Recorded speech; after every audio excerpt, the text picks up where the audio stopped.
The one rule that could send your team home without losing a game.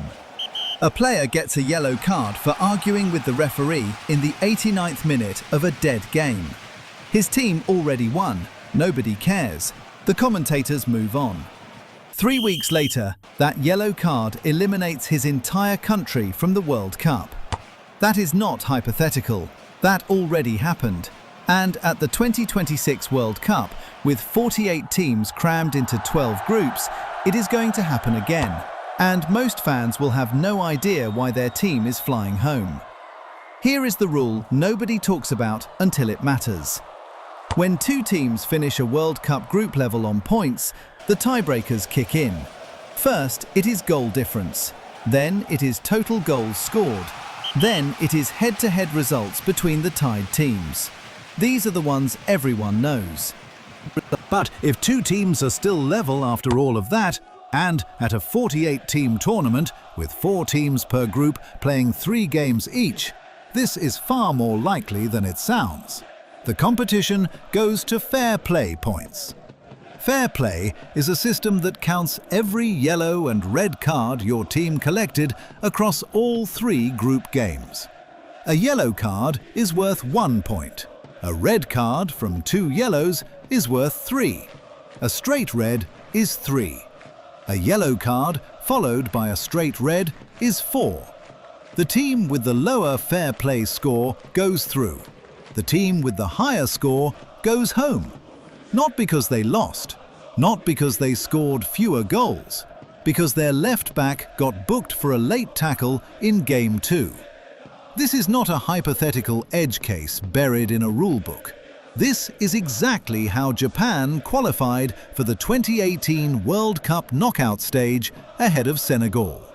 Japan and Senegal finished their group with identical points, identical goal difference, and identical goals scored.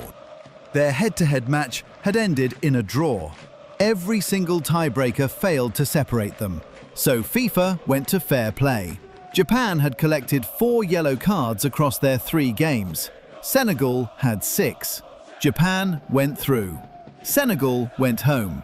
It was the first time in World Cup history that fair play had decided who advanced.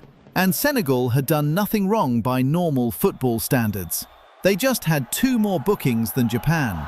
Now think about what this means in a 48-team tournament with 12 groups running simultaneously. Every group has 4 teams. The top 2 advance automatically.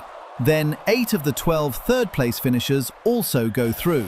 That means teams are going to finish groups on identical points far more often than at any previous tournament.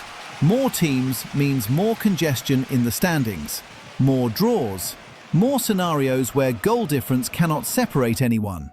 Fair play is going to decide group outcomes at this World Cup. Probably more than once. And here is the part that changes how football is actually played on the pitch.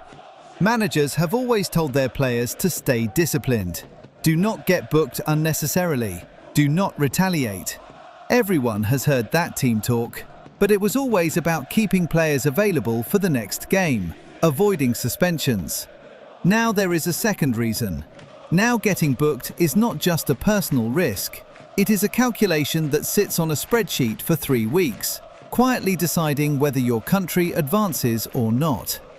A striker who picks up a yellow card for simulation in Game 1, then plays clean in Games 2 and 3, has still contributed to a fair play score that might haunt his team on the final day of the group stage. The manager cannot undo it. The player cannot appeal it away. This is the table coaches are actually running during the tournament.